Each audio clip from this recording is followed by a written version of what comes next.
시청자 여러분 안녕하십니까? 오늘 저녁 7시 27분쯤 포항시 북구 북쪽 7km 지역에서 규모 2.8의 지진이 발생했습니다. 기상청은 지난달 지진의 여진이며 피해는 없다고 밝혔습니다. 10여 분 뒤인 7시 42분쯤에는 규모 2.3의 지진이 또 발생해 포항 지진의 규모 2 이상 여진은 75회로 늘었습니다. 성탄절 또다시 규모 3.5 여진이 강타한 포항시 흥해읍에서는 잠잠했던 불안감이 다시 커지고 있습니다. 주민들은 지열발전소 등 안전대책을 하루빨리 세우고 근본적인 주거 문제 해결도 이루어져야 한다는 입장입니다. 장미쁨 기자가 보도합니다.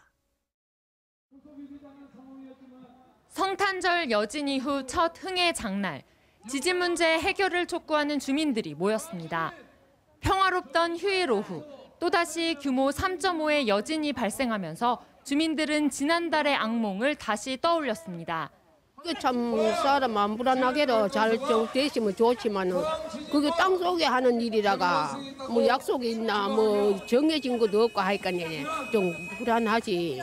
저녁을 또 겁나고 나 혼자 있거든. 지난달 강진 이후 여러 조치가 쏟아졌지만 근본적인 안전대책과 피해 복구 방법은 아직도 나오지 않아 막막한 심정입니다. 포항 지진의 원인을 밝히는 데는 정말 포항의 지도자들이 고개를 돌려 외면하고 있습니다. 여러분, 이래서 되겠습니까? 이들은 지열발전소와 탄소 포집 저장 시설에 대한 위험성 조사와 즉각적인 폐쇄가 필요하다고 주장했습니다. 최근 진앙지 인근 1,900여 세대를 대상으로 한 정밀 점검 결과가 나오면서 주거 문제에 대한 주민들의 불만도 높습니다. 주민 대부분이 아직도 대피소와 친지 등 집 밖을 떠돌고 있는 한 아파트는 최근 정밀 점검 결과에서 사용 가능 판정을 받았습니다. 대대적인 보수 보강에 나서야 하지만 경미한 피해인 소파에 해당돼 지원금도 턱없이 부족한 실정입니다. 균열간 부분이 점점 늘어나고 틈이 더 벌어지고 있는데 그 부분도 전체적으로 큰 영향이 없다, 건물이 무너지지 않는다 이런 식으로 판정이 내려져서 저희들 주민들은 그 부분을 인정하기가 좀 어렵고 지진이 평범한 일상을 언제든 위협할 수 있다는 불안감은 크게 높아졌지만 재난으로부터 시민들을 보호할 수 있는 대책은 체감하기 어려운 수준입니다. MBC 뉴스 장미쁨입니다. 공정거래위원회는 정부 납품 지진관측 장비를 담합 입찰한 희송지오텍과 JDN에 시정명령과 과징금 5억 8,500만 원을 부과하고 검찰에 고발했습니다. 두 회사는 지난 2011년 3월부터 2013년 5월까지 조달청과 한국지질자원연구원이 실시한 9건, 78억 원 상당의 지진관측 장비 구매 설치와 유지보수 용역 입찰에서 담합했다가 적발됐습니다. 희송지오텍은 들러리사인 GDN을 대신해 발주처에 제출할 제안서를 작성해 전달했고 GDN은 희송지오텍보다 높은 가격으로 입찰해 희송지오텍이 낙찰받도록 했습니다. 지진 피해 이주민을 위한 조립식 주택 10석동이 추가로 설치돼 12가구 34명이 이주를 마쳤습니다. 이로써 58세대 152명이 조립식 주택의 새 거처를 마련했으며 포항시는 향후 희망자도 적극 지원하기로 했습니다. 조립식 주택은 소규모 일반 주택의 구조를 갖추고 있어서 고령자와 농업 등의 목적으로 현 주거지에서 살기를 원하거나 가까운 곳에 살면서 주택을 보수 보강하려는 이재민들이 선호하고 있습니다.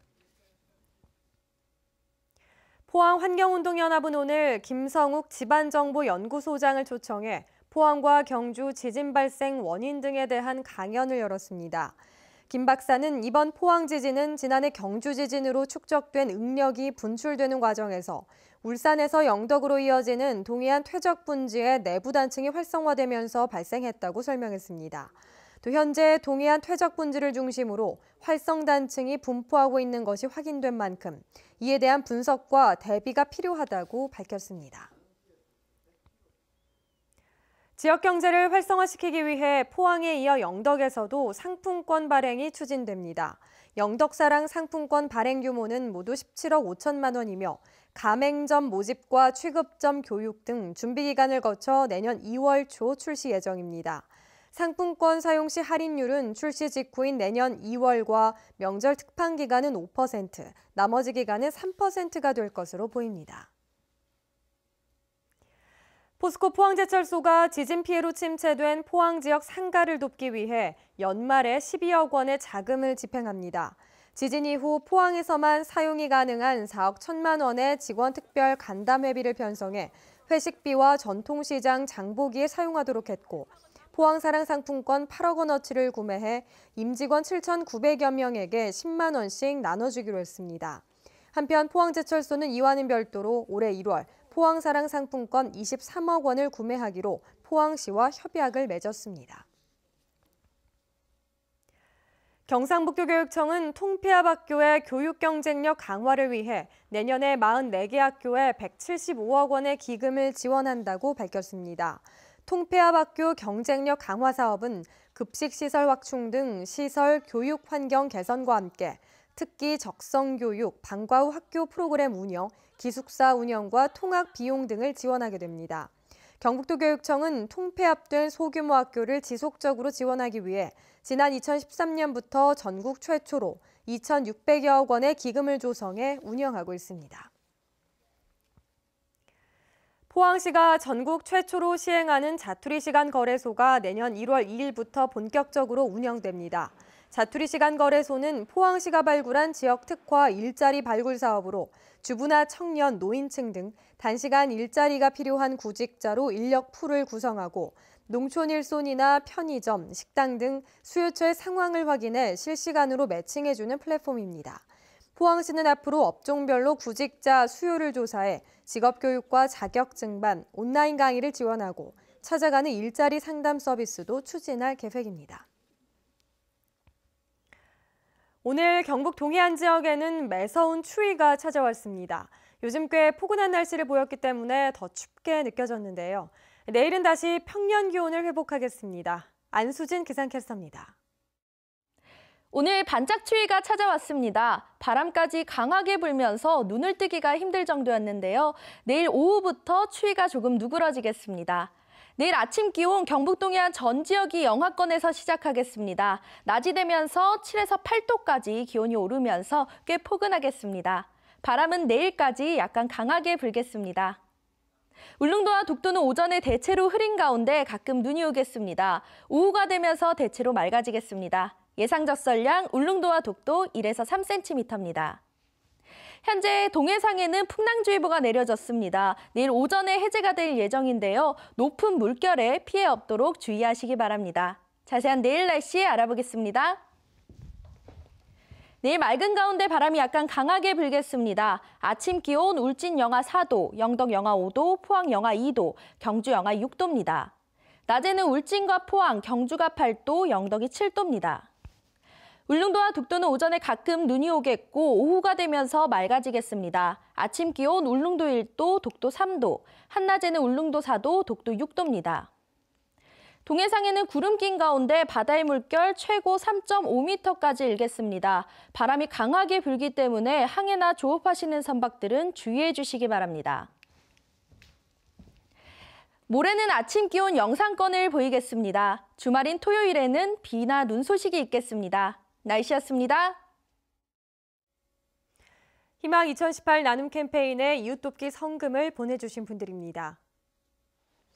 국회 정보위원장 강석호 국회의원 2천만 원, 경주 우방명사마을 입주자 대표회장 김의진회 입주민 일동 100만 원, 경주 보문민속식당 최경애 대표 100만 원, 경주시 안강생활탁구회 회원 일동 50만 원, 축산면 만석선구점, 축산면 지역발전협의회 위원 일동 각각 30만 원, 대한노인회 축산면분회 20만 원, 축산면 고곡1, 2 경로회 15만 원, 축산면 축산 1위 경로회, 축산 1, 2 경로회 각각 10만 원, 축산면 칠성 1위 김광명씨, 상원리 장세환 이장 각각 10만 원, 대일건축 김용택씨, 축산면 상원리 경로회 각각 10만 원, 축산면 고곡 1위 분여회 김간의 식당 박미주씨 각각 10만 원, 축산면 도곡 1, 2 분여회 남숙희 회장, 축산면 국제상회 각각 5만 원, 성금을 보내주신 분들께 감사드립니다.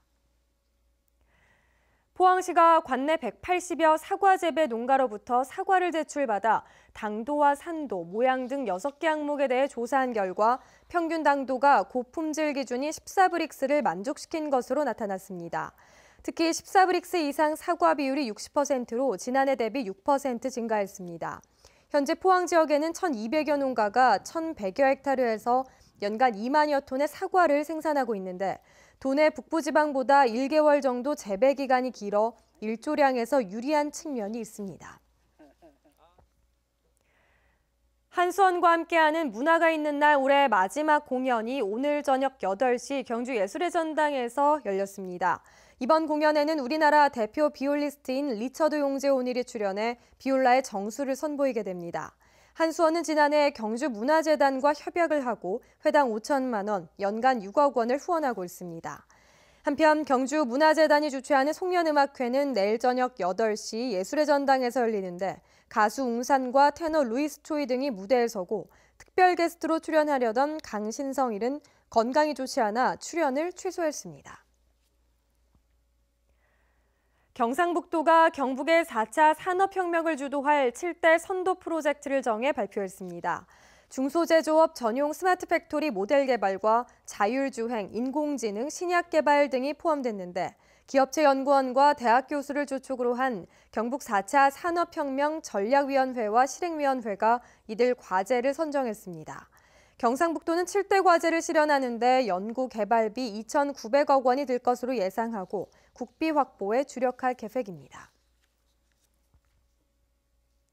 경상북도는 올 하반기 일자리 창출 우수기업의 포항 광동테크와 울진 디유푸드 등 도내 7개 업체를 선정했습니다. 이들 업체는 청년 취업난이 심각한 상황에서 지난 7개월 동안 신규 고용 인원과 정규직 채용 비율, 인턴 사원 채용 실적 등이 우수한 것으로 평가받았습니다. 우수한 기업에 대해서는 앞으로 2년간 중소기업 운전자금 우대 지원과 해외 마케팅 대상업체 우선 선발 등 다양한 인센티브가 주어집니다. 지금까지 포항에서 전해드렸습니다. 여러분 고맙습니다.